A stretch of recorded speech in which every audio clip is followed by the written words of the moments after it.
उडीची भाजी खाल्ली. तुम्ही जेवला का काय? हो ना ताई, गरीब दिसत परिस्थिती आहे. हो हो,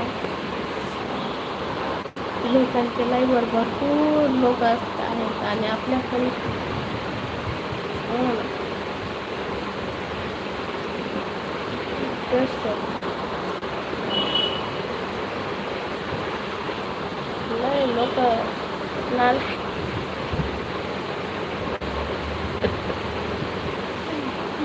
लय स्वार्थी लोक आहेत. आपल्याला कोणीच नाही आहे हा ना. आपल्या आपल्या लाईव्हवर कोणीच नाही हा ना. आपल्या त्यांच्या लाईव्हला जातो तरी पण आपल्या लाईव्हला सपोर्ट करायला येत नाही हा ना ताई. कोणीच नाही बघ सपोर्ट करायला धन्यवाद शिला ताई. सपोर्ट करायला धन्यवाद शिला ताई.